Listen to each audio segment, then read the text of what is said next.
핫한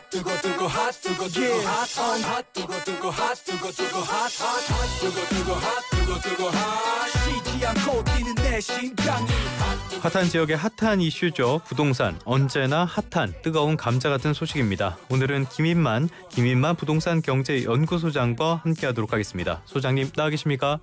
네, 안녕하세요. 네, 안녕하십니까 소장님. 네. 아파트 가격 흐름부터 살펴보려고 하는데요. 이 주간 아파트 가격 뭐 꼭 맞다고 볼 수는 없겠지만은 그래도 지금까지는 상승세가 조금 멈춰 있었잖아요. 그런데 지금 보니까 서울 아파트 값이 다시 올랐네요. 어느 지역에서 이 상승세를 견인했습니까?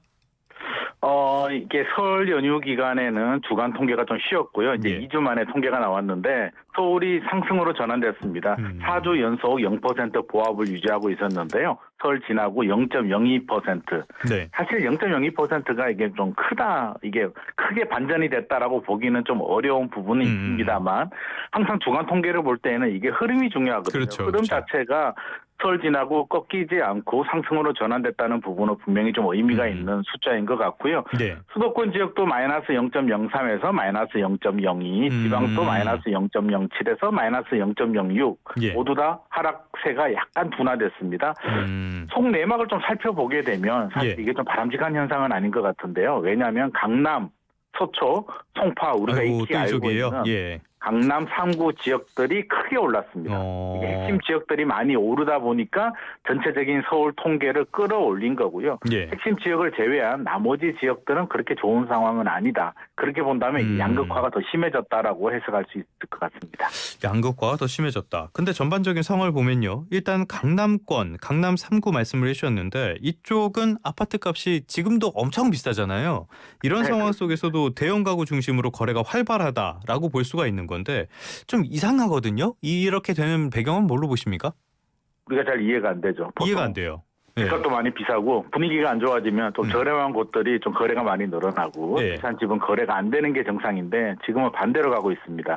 최근에 수요 양상을 보게 되면 다주택자들 투기 수요들이 이렇게 집을 사는 것이 아니라 필요한 1주택자나 1주택자가 이제 자기 집을 팔고 갈아타거나 돈은 있는데 그동안 무주택으로 이제 유지하던 분들이 큰 마음 먹고 집을 삽니다. 그러면 네. 이분들이 자금력이 되시는 분들이에요. 그래서 마음 먹고 집을 하나 사는데 어떤 집을 사느냐? 불안하니까 똘똘한 지역에 똘똘한 한 채. 그래도 똘똘한 지역을 예. 가지 않겠느냐라는 심리로 사고 있습니다. 그래서 강남의 대형 평형들도 지금 신고가가 나오고 있고요. 중소형 구분 없이 전체적으로 오르고 있는데 이게 더 심리를 자극하는 것 같습니다. 이 지역은 안 떨어지네. 다른 지역은 떨어져도 여기는 안 떨어진다라는 심리 때문에 더욱더 몰리면서 이런 양극화, 쏠림 현상이 더 심해지고 있습니다. 그러니까 서울이 전반적으로 반등을 했다라고 하더라도 이게 전체적인 흐름이 아니라 강남권에 좀 쏠려 있는 흐름이다라고 봐야 되는 거잖아요. 그렇습니다. 근데 이 깜짝 반등의 원인으로 토지거래 허가 해제에 대한 기대감도 작용을 했다. 이런 평가도 나오거든요. 실제로 영향을 미친 걸로 보십니까? 저는 굉장히 크게 영향을 미치고 있다고 생각하는데요. 토지거래가 구역이 아직 풀린 것도 아닙니다. 그냥 예. 가능성이 있다. 그냥 예. 해제할 수 있다라는 이야기를 했는데 토지거래가 구역이 이게 어떤 규제냐면 실일 거주하는 분들 아니면 살 수 없는 규제. 한마디로 전세를 끼고 갭 투자를 할 수 없는 겁니다. 네네네. 근데 이게 풀리려면 이제 전세 끼고 갭 투자가 가능하기 때문에 이 기대감으로 우리가 이제 주식도 마찬가지고요. 부동산 시장도 이제 기대감에 먹고 산다라고 하는데 이 기대감 때문에 지금 천정부지 올라가고 있는데 잠실 송파구의 잠실의 엘스 리센츠 아파트 같은 경우 작년 초만 하더라도 한 22억, 23억 정도 했거든요. 예. 최근에 28억 3천만 원 전용 84가 28억까지 올랐고요. 호가는 30억을 부르고 있습니다. 그러면 1년 만에 8억 정도의 그 호가 상승을 기록을 하고 있고요.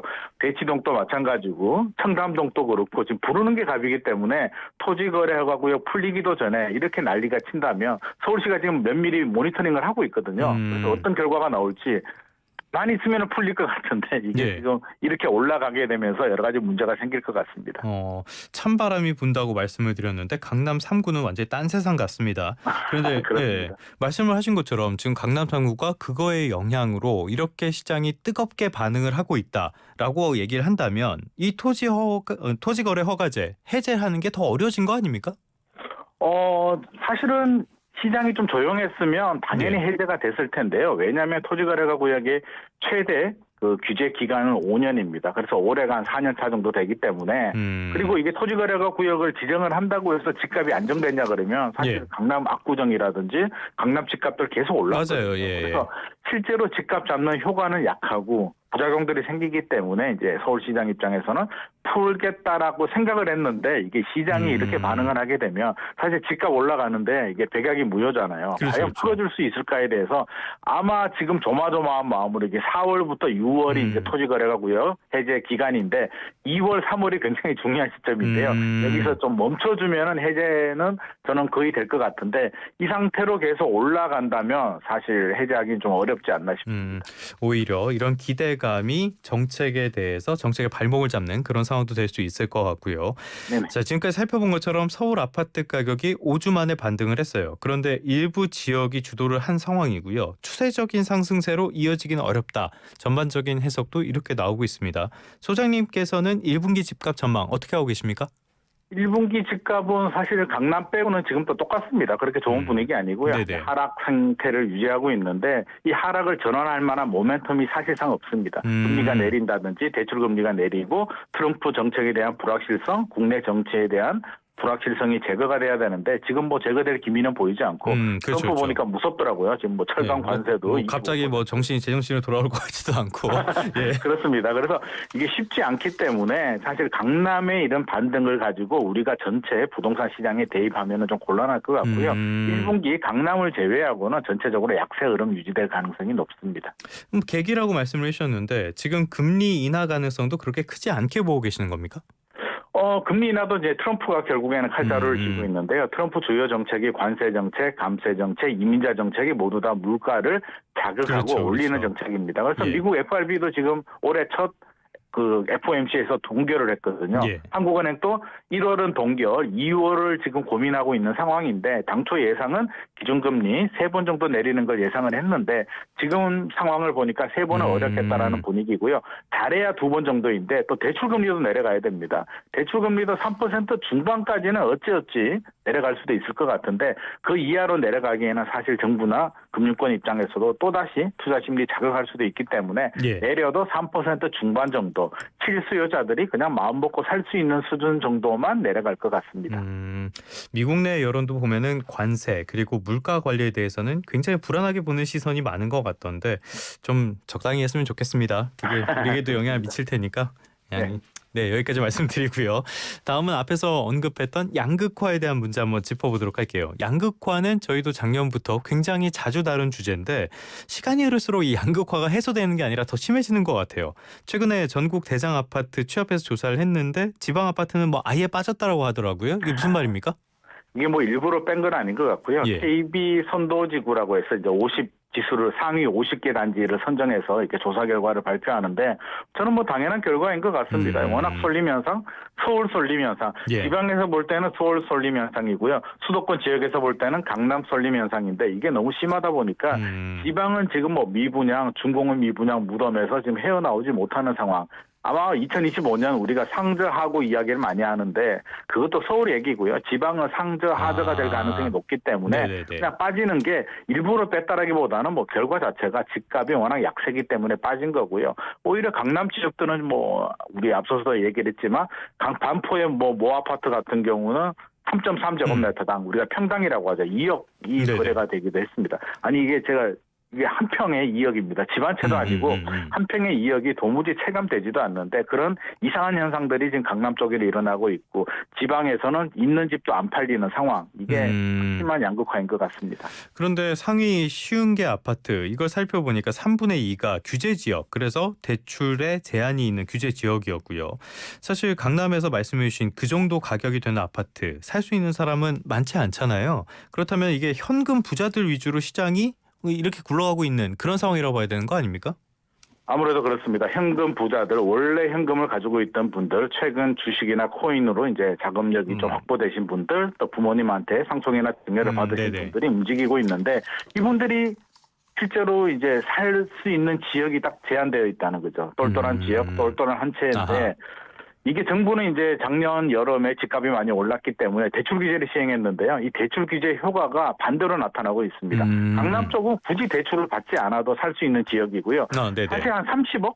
40억 정도 되면 이거를 대출을 40% 받더라도 50%만 받아도 감당하기 우리 일반인들이 대기업에 다녀도 네. YTN 다녀도 아마 감당하기 힘든 수준인 것 같은데. 저는 인천 사는데도 지금 감당을 못하고 있는데요, 뭐. 그렇습니다. 그런데 예. 이런 지역들이 산단 말입니다. 그래서 제가 한 2달 전에 노원구 상계동에 임장을 갔을 때, 뭐 인천도 마찬가지고요. 대출 규제를 했는데 강남은 꼼짝도 하지 않는데 이렇게 외곽 지역들은 직격탄을 받고 있다. 우리 예. 서민들은 경력이 부족하기 때문에 대출을 받아서 내 집 마련해야 되는데 대출 규제를 하게 되니까 직접적인 영향을 받게 되면서 오히려 대출 규제가 양극화를 더 자극하고 있다라는 이야기가 나오고 있습니다. 대출 규제가 양극화를 자극하는 부작용이 지금 불거진 상태다. 자, 말씀하신 것처럼 지방은 상황이 완전히 다릅니다. 악성 미분양, 그러니까 준공뒤 미분양을 말하는 거죠. 이게 11년 만에 최대치까지 올랐다고 하는데 얼마나 심각한 상황입니까? 우리가 미분양은 두 종류가 있습니다. 일반 미분양이 있고요. 악성 미분양이 있는데 예. 둘 다 늘어나긴 했습니다. 전체 미분양은 7만 호 정도 되고요. 지방이 한 75% 정도를 차지하고 있는데 악성 미분양이라고 한다면 준공 후 미분양입니다. 우리가 보통 미분양이 발생하게 되면 건설회사들이 요즘은 골드바를 많이 주더라고요. 골드바도 주고 확장비도 무료로 해주고 이렇게 선물을 주는데도 불구하고 공사기간 3년 동안 팔리지 않고요. 다 지어도 빈집으로 남아있는 게 악성 미분양입니다. 이 악성 미분양이 전국적으로 2만 1,480가구, 2만 가구 정도면 우리가 미니 신도시, 그렇네요. 부천 대장 신도시 정도의 규모 정도 되는데 2만 신도시나 2만 가구 정도나 이게 빈집으로 남아있다는 건데 이게 악성 미분양은 어떤 의미냐면 사업이 끝났잖아요. 프로젝트 파이낸싱을 받았는데 이 프로젝트가 종료가 되지 않은 겁니다. 그러면 대출 상환을 못하게 되고 금융권에도 이게 부실, 확산이 되고 있기 때문에 악성 미분양이 지속적으로 늘어나고 있다는 점은 굉장히 부담스러운 부분이고요.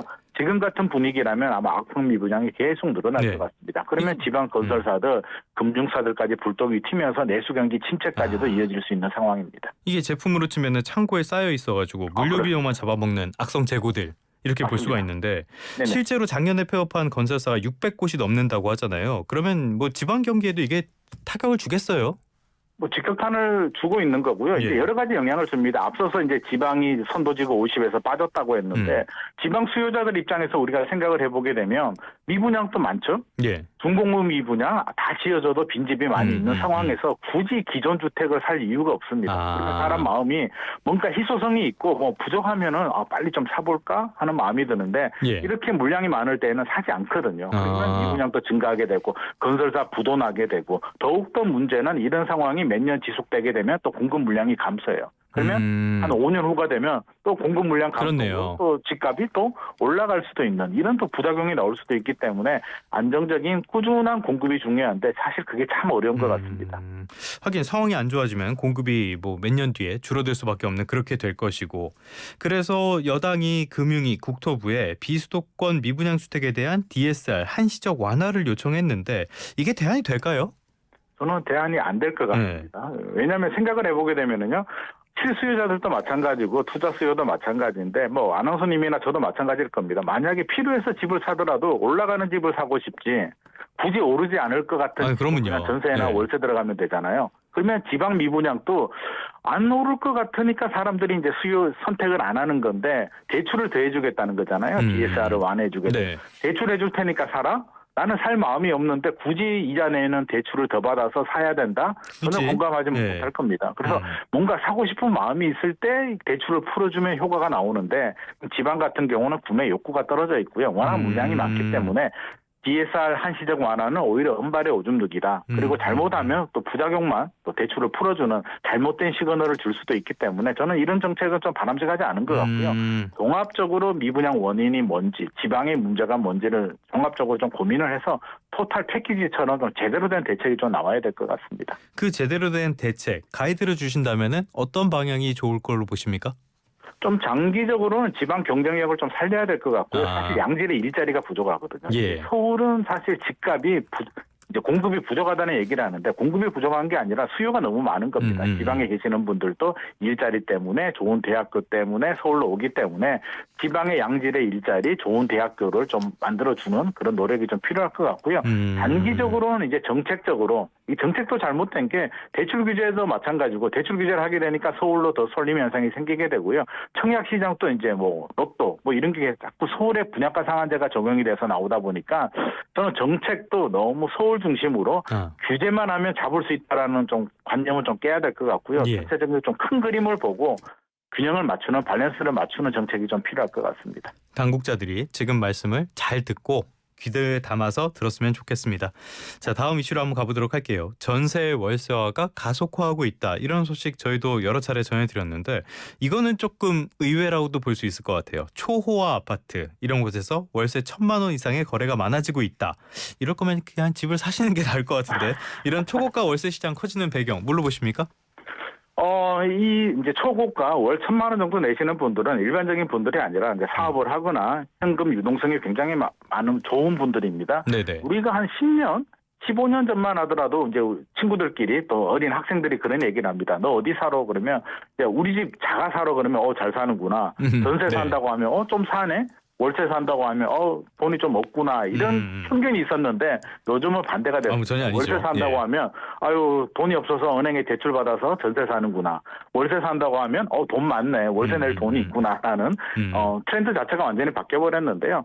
이제 월세가 저는 이게 월세 시대로 가는 열차는 이미 시작이 됐고 월세가 이제 주력 상품이 된 것 같습니다. 예. 자금력이 되시는 분들은 어차피 전세도 이게 현금 유동성이고요. 뭐 이자도 내야 되고 내 돈이라면 다른 사업이나 다른 데 투자해야 될 돈을 주거비로 사용하는 거잖아요. 그래서 월세로 사용하게 되면 특히 사업 법인을 가지고 있는 분들은 또 뭐 여러 가지 공제 혜택들도 볼 수가 있기 때문에 월세가 일반화되어 있고 이제 사회적 편견도 없어졌기 때문에 그리고 대출 규제가 잘 안 나오잖아요. 예. 올해도 지금도 이제 대출 규제를 계속 강화하고 있는 분위기기 전세 대출도 이제 강화하는 분위기이기 때문에 월세는 더 많이 늘어날 것 같습니다.